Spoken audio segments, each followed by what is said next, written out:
Um, yeah, I guess the lesson for today is if you're craving something but you don't have every single ingredient, just go ahead and do it anyways.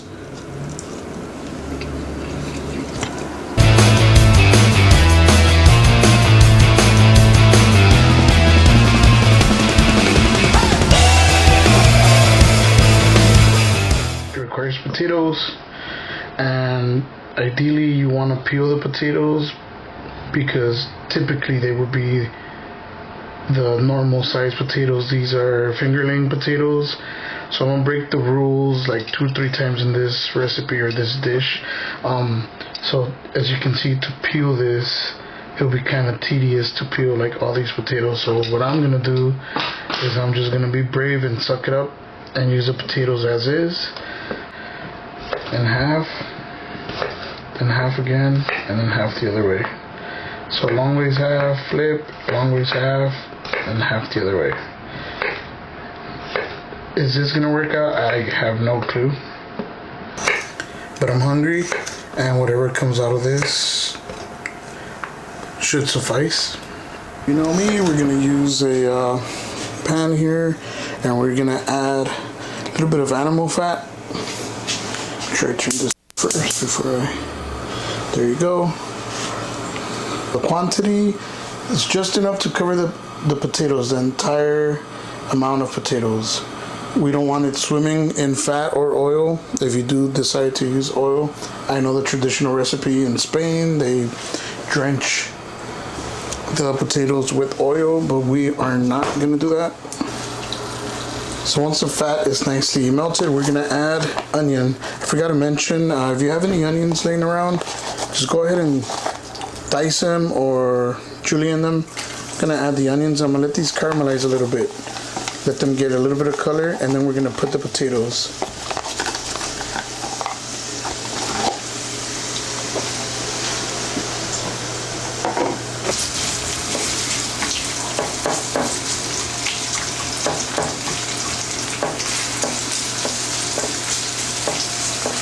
We're gonna let these go for a little bit. And while they're going, obviously you always season as you go. This is the first layer, so we're gonna add a little bit of salt. Just help them out a little bit.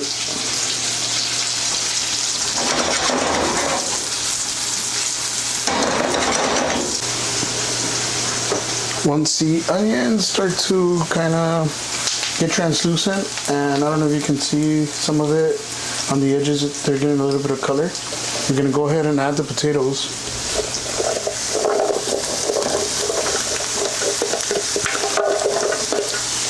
And so for the potatoes, we're gonna make sure that they're just cooked through.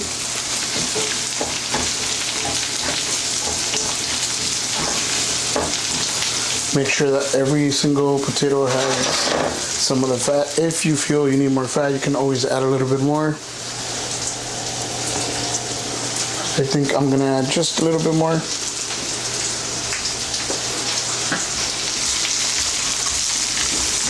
Just let that melt. And then also, what I've been telling you about layering, is we're gonna season the potatoes as well. Just a little bit of salt. Again, I'm using kosher salt. Please don't use the iodized table salt. That is too salty.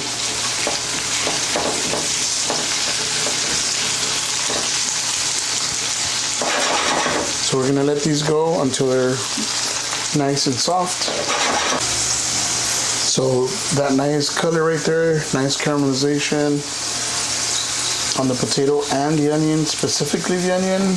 I'm excited about that because it's gonna bring out the sweetness. So you're gonna get this very subtle sweetness once we're done with this batata. And reminder, I'm not doing this traditionally. I'm breaking all kinds of rules. I'm not using olive oil, I'm using animal fat.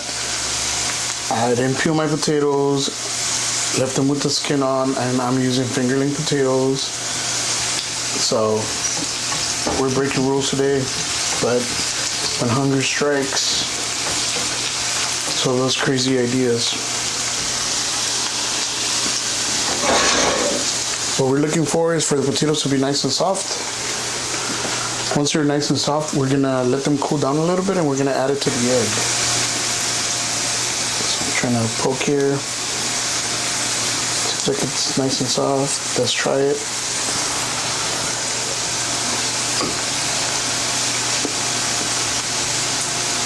This one needs a little bit of time.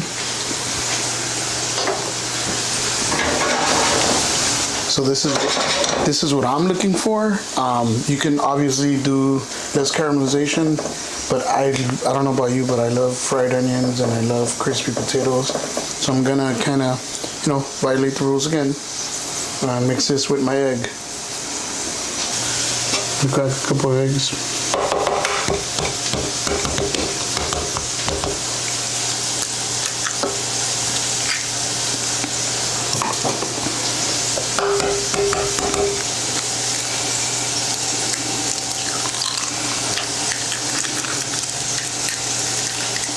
And if there's some shells that went in it, I don't think you could tell. Just use the same shell to scoop it out. And scoop it out right there.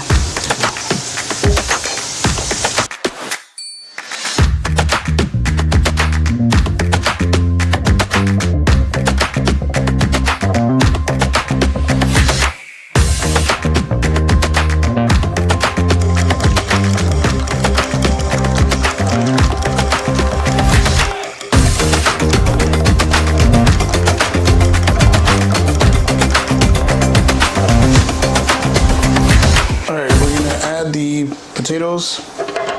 We're going to try to add them without the oil as much as possible, or without the fat actually, I should say. Together. It might seem excessive at this point, but we're going to add a little bit of more salt, just because we're layering, just a little bit. And potatoes can take salt.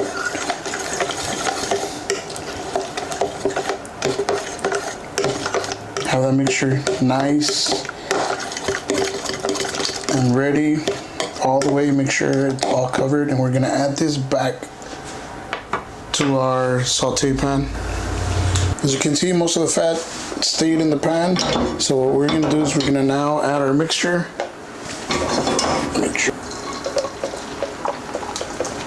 You don't want the pan to be sizzling hot. You just want it to kind of start cooking the egg slowly.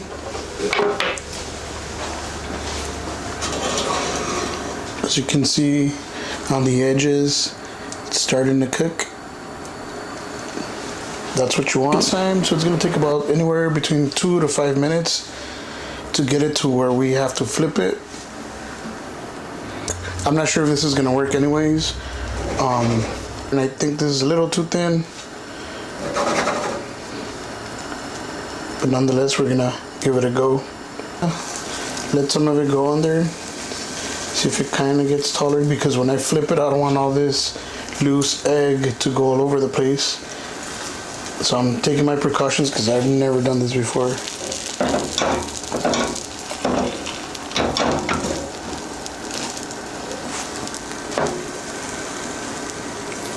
I think that should be just about right. See how it moves.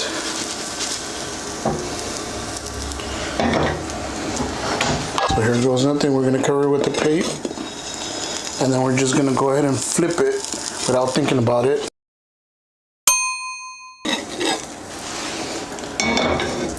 You can see that came out pretty good, and we're gonna slide it back in.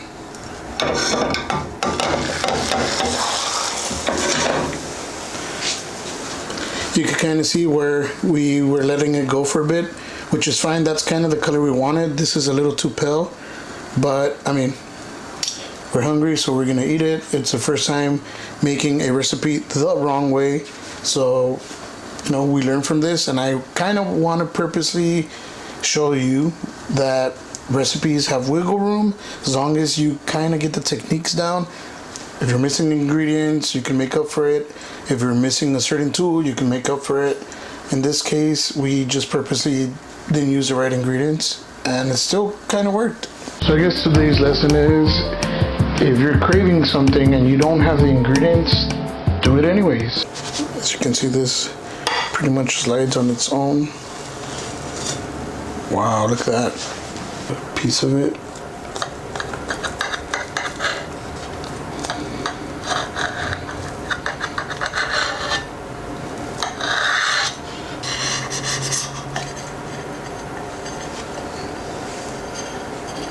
Wow, look at that. You know, sometimes your fridge has things that you can combine. You know what? I think I have sour cream. Yeah, this has to go well with sour cream. Just a little bit of salt, actually. The sour cream. In case you didn't know, sour cream and potatoes are a match made in heaven.